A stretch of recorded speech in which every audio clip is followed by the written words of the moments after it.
இது கொள்கை சார்ந்த கூட்டணி, தமிழ்நாடு நலன் சார்ந்த கூட்டணி.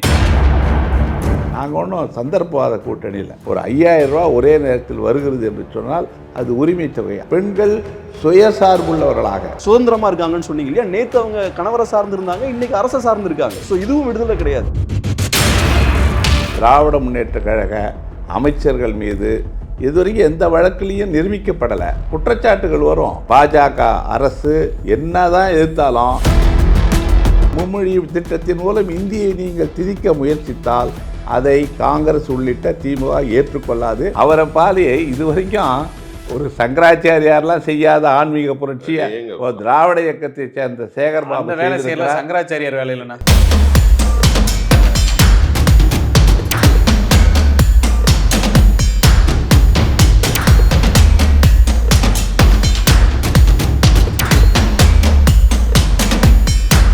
சார், இப்போ கோபண்ணா சார், நீங்கள் சொல்லுங்கள், உங்களை பொறுத்தளவில் திமுக கூட்டணிக்கு ஏன் ஓட் போடணும்னு நினைக்கிறீங்க மக்கள்? திமுக கூட்டணின்றது 2004 தொடங்கி 2026 வரைக்கும் 22 ஆண்டுகள், 2014 மக்களவை தேர்தல் தவிர அனைத்து தேர்தல்களிலும் கொள்கை சார்ந்து இந்த கூட்டணி அமைந்து வெற்றிகரமாக பார்த்தீங்கன்னா, நீங்கள் 2004 வெற்றி பெற்றோம், 2009 வெற்றி பெற்றோம், அடுத்தது 2011 மீண்டும் கலைஞர் ஆட்சி, அதுக்கு பிறகு 2019 மக்களவை தேர்தலில் 39 இடத்துல 38 ஜெயித்தோம்.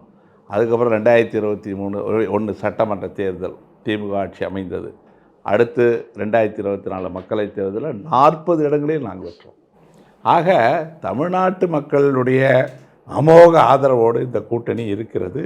இது கொள்கை சார்ந்த கூட்டணி, தமிழ்நாடு நலன் சார்ந்த கூட்டணி. தமிழ்நாடு இந்த 4.5 ஆண்டு கால 5 ஆண்டு கால ஆட்சி இன்றைக்கு சட்டமன்றம் நிறைவு பெற்றிருக்கிறது. உண்மையிலே நான் ஒரு காங்கிரஸ் கட்சியை சார்ந்தவன் என்ற முறையில் சொல்கிறேன். மிக சிறப்பாக இன்றைக்கி தமிழக முதலமைச்சர் மு.க. ஸ்டாலின் அவர்கள் மிகச்சிறப்பாக செயல்பட்டு ஒவ்வொரு நாளும் ஒரு திட்டம், பல திட்டங்கள் பயனாளிகளுக்கு போய் சேர்ந்திருக்கிறது. இந்த ஆட்சியை போல மக்கள் நலன் சார்ந்த திட்டங்களை நிறைவேற்றிய ஆட்சியை நாம் பார்க்க முடியாது. அந்த அளவுக்கு செயல்பட்டிருக்கார். இன்றைக்கி இந்தியாவிலேயே பொருளாதார வளர்ச்சியில் நீங்கள் பார்த்திங்கன்னா மகாராஷ்டிரா மாநிலத்திற்கு அடுத்து தமிழ்நாடு. மகாராஷ்டிராவுடைய மொத்த உள்நாட்டு உற்பத்தி 49 லட்சம் கோடி, தமிழ்நாடு 35 லட்சம் கோடி, 2வது இடத்துல இருக்கிறோம். தமிழ்நாட்டில் பொருளாதார வளர்ச்சியில் 2வது இடம். அதை மொத்த உள்நாட்டு உற்பத்தின்னு எடுத்துக்கிட்டிங்கன்னா இன்றைக்கி இந்தியாவிலேயே முதன்மை மாநிலமாக தமிழ்நாடு இருக்கிறது என்று நாங்கள் சொல்லவில்லை, ரிசர்வ் வங்கியினுடைய கையேடு சொல்லுகிறது. ஆக அனைத்து புள்ளி விவரங்களும் தமிழ்நாடு வளர்ச்சி பாதையில் செல்கிறது. இன்றைக்கி தமிழ்நாட்டு மக்களுடைய தனிநபர் வருமானம் 3,58,000 ரூபா. தேசிய வருமானம், ஒன்றிய ஆட்சி நடக்கிற பாஜக ஆட்சியில் 12 ஆண்டு காலத்தில் இன்றைக்கு தேசிய வருமானம் 1,96,000.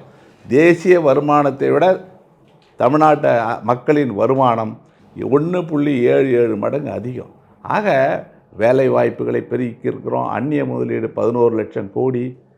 அப்புறம் காலை உணவு திட்டம், கிட்டத்தட்ட 20 லட்சம் மாணவர்கள் காலையில் உணவு உண்டு பள்ளிக்கு போகிறாங்க. மதிய உணவு திட்டம். அப்புறம் இன்றைக்கி மகளிர் உரிமை தொகை இன்றைக்கி 5,000 ரூபா. அதை தடுத்து நிறுத்த பல சதி திட்டங்களை தகர்க்கப்பட்டு அன்றைக்கி சர்ப்ரைஸ் இன்ப அதிர்ச்சி. காலையில் 6 மணிக்கெல்லாம் எல்லார் வங்கி கணக்குலேயும் ஒரு 3 கோடிக்கு மேற்பட்டவர்களுக்கு வங்கி வங்கியில் போய் பணம் செலுத்தப்படுகிறது. ஆக ஒரு கிராமத்தில் ஒரு ஏழை எளிய மக்கள் நீங்கள் பார்க்கணும், அன்றாட கூலி வேலை செய்கிறவர்களுக்கு வங்கி கணக்கில் ஒரு 5,000 ரூபா ஒரே நேரத்தில் வருகிறது என்று சொன்னால் அது உரிமை தொகை. அதன் மூலம் அவருடைய வாழ்வாதாரம் உறுதி செய்யப்படுகிறது, வாங்கும் சக்தி அதிகரிக்கிறது, பெண்கள் சுயசார்புள்ளவர்களாக, அது எம்பவர்மெண்ட்டுன்னு நம்ம சொல்கிறோமே, பெண்கள் மேம்பாடு, அதை தான் இன்றைக்கு திராவிட முன்னேற்ற கழக ஆட்சியில் நடந்திருக்கிறது. இன்றைக்கு தமிழ்நாட்டில் 4 முதலமைச்சர் இருக்காங்க. ஒன்று மு.க. ஸ்டாலின், எடப்பாடி பழனிசாமி, அடுத்தது தாவேகா தலைவர் விஜய், சீமான். இந்த 4 பேரையும் பார்க்குறப்போ தமிழ்நாட்டு மக்கள் பாரபட்சம் இல்லாமல் குறைந்தபட்ச புரிதல் உள்ள அனைவருமே மு.க. ஸ்டாலின் அவர்கள் தலைமையில் மீண்டும் ஆட்சி வரணும். அவருடைய இமேஜ் பல மடங்கு கூடியிருக்கிறது. முதலமைச்சரான பிறகு அவர் திராவிட முன்னேற்ற கழக தலைவராக பார்க்கவில்லை, தமிழ்நாட்டை வளர்ச்சி பாதையில் அழைத்து சென்ற ஒரு முதல்வராகத்தான் பார்க்கிறார்.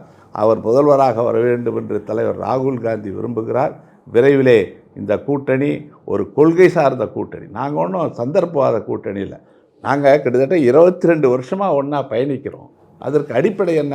ஒரு கொள்கை இருக்கிறது, மதசார்பற்ற கூட்டணி.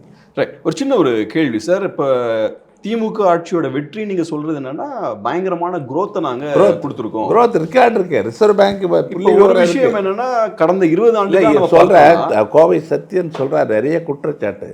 எந்த நீதிமன்றத்திலும் திராவிட முன்னேற்ற கழக அமைச்சர்கள் மீது இதுவரைக்கும் எந்த வழக்கிலையும் நிரூபிக்கப்படலை. குற்றச்சாட்டுகள் வரும், அமலாக்கத்துறை சோதனை செய்யும், வருமான வரித்துறை சோதனை செய்யும். இதெல்லாம் இந்தியா ஃபுல்லாக பார்த்தாச்சு, மகாராஷ்டிரத்தில் பார்த்துட்டோம். ஆக இந்த ஆட்சியை முடக்குவதற்கு பாஜக அரசு, அமலாக்கத்துறை, வருமான வரித்துறை, மத்திய புலனாய்வுத்துறை, அனைத்து துறைகளையும் என்னதான் எதிர்த்தாலும் இந்த ஒன்றிய அரசை அரசியல் பேராண்மையோடு எதிர்க்கிற ஒரு முதலமைச்சரை நாங்கள் பெற்றிருக்கிறோம். அவருக்கு மக்கள் நிச்சயம் ஆதரவு உண்டு. தமிழ்நாட்டின் வளர்ச்சியை புறக்கணிக்கிற தமிழ் மொழிக்கு 147 கோடி செம்மொழி, அந்த அனைத்து செம்மொழிகளுக்கும் சேர்த்து ஆண்டுக்கு 13 கோடி தான் கொடுக்குறீங்க. ஆனால் 84,000 மக்கள் மட்டுமே பேசுகிற ஒரு சமஸ்கிருத மொழிக்கு 2,542 கோடி கொடுத்துருக்கீங்க. ஆக எவ்வளவு பாரபட்சம்! தமிழ் மொழி புறக்கணிப்பு. அப்புறம் பாரதியாரை பற்றி, திருக்குறளை பற்றி நீங்கள் பேசலாமே தவிர நிதி ஒதுக்கீடு ஏன் இந்த பாரபட்சம்? பேசுவோம். அதே போல் சமக்கர சிக்ஷா அபியான் நான் கேட்குறேன்.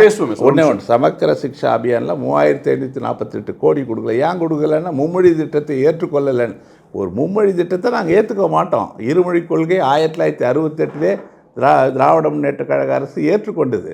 அதற்கு பிறகு மும்மொழி திட்டத்தின் மூலம் இந்தியை நீங்கள் திணிக்க முயற்சித்தால் அதை காங்கிரஸ் உள்ளிட்ட திமுக ஏற்றுக்கொள்ளாது.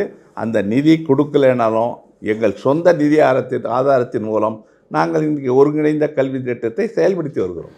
சார், இப்போ உங்களோட முக்கியமான கிளைமே என்னன்னா பெரிய ஒரு வளர்ச்சியை நாங்கள் கொடுத்துருக்கோம் அப்படின்னு நீங்க கிளைம் பண்றீங்க. தமிழ்நாடு வளர்ந்து விஷயம் என்னன்னா முடிச்சுக்கிறேன். ஒரு விஷயம் என்னன்னா கடந்த 20 ஆண்டுகளாவே தமிழ்நாடு எப்பவுமே இந்தியாவில் ஒரு சிறந்த மாநிலமாக தான் இருக்கு. இப்போ மட்டும் நம்பர் 1 நம்ம சொல்ல முடியாது, எப்பவுமே வளர்ந்த ஒரு மாநிலமாக தான் இருக்கு. முக்கியமாக நம்ம பார்க்க வேண்டியது என்னன்னா நம்ம நிறைய வெல்த்தை ஜென்ரேட் பண்ணியிருக்கோம், அது மக்கள்கிட்ட போய் சேர்ந்துருக்கா அப்படின்றதான் முக்கியமான கேள்வி. முடிச்சுக்கிறேன். அது போய் சேர்ந்திருக்கான்றது பெரிய ஒரு கேள்விக்குறின்னு நான் பார்க்குறேன். ஏன் அதை நான் சொல்கிறேன்னா, இன்றைக்கும் நம்ம நிறையா இலவசங்கள் கொடுக்க வேண்டியிருக்கு. இன்றைக்கும் பெண்களுக்கு நம்ம உரிமை தொகையை 1000 ரூபா கொடுக்க வேண்டியிருக்கு. அப்புறம் கோடை காலத்துக்கு எக்ஸ்ட்ரா 2000 ரூபா கொடுக்க வேண்டியிருக்கு. பொங்கலுக்கு நம்ம 3000 ரூபா கொடுக்க வேண்டியிருக்கு. ஸோ நீங்கள் சொன்னீங்க இல்லையா, பெண்கள் இன்னைக்கு ஃப்ரீயாக சுதந்திரமாக இருக்காங்கன்னு சொன்னீங்க இல்லையா. நேற்று அவங்க கணவரை சார்ந்திருந்தாங்க, இன்னைக்கு அரசை சார்ந்திருக்காங்க. ஸோ இதுவும் விடுதலை கிடையாது. ஸோ இன்றைக்கும் அரசை சார்ந்திருக்க வேண்டிய சூழல் தான் இருக்குது. அவங்களா சுயமா முன்னேறி வர முடியலையே. ஸோ அது காட்டக்கூடிய விஷயம் என்னன்னா இன்னும் வளர்ச்சி அடையலையே. அதாவது வளர்ச்சியில் சமநிலைத்தன்மை இல்லை. வளர்ச்சியில் சாதாரண ஏழை எளிய மக்கள் முழு பயனை அடையலை. அதனால் வெல்ஃபேர் ஸ்கீம்ஸ், மக்கள் நலன் சார்ந்த சில திட்டங்கள், சில இலவச திட்டங்கள் நாங்கள் கொடுக்குறோம். இன்றைக்கி கூட ஒன்றிய அரசு அந்த உணவு பாதுகாப்பு சட்டத்தின்படி 80 கோடி பேருக்கு மேலே இலவச அரிசி, இலவச தானியங்கள் கொடுக்குறாங்க. அது ஒரு வெல்ஃபேர் ஸ்கீம். அது காங்கிரஸ் ஆட்சி காலத்தில் சோனியா காந்தியினுடைய முயற்சியால் அந்த திட்டம் கொண்டு வரப்பட்டு இன்றைக்கு நிறைவேற்றப்படுகிறது. ஆகையினால் இலவசங்கள் ஒரு பக்கம் இருக்கும். அதே நேரத்தில் வளர்ச்சிக்கான முதலீடுகள், அந்நிய முதலீடு 11 லட்சம் கோடி வந்திருக்கு. இன்றைக்கி டிஆர்பி ராஜா மிக சிறப்பாக செயல்பட்டு வருகிறார்.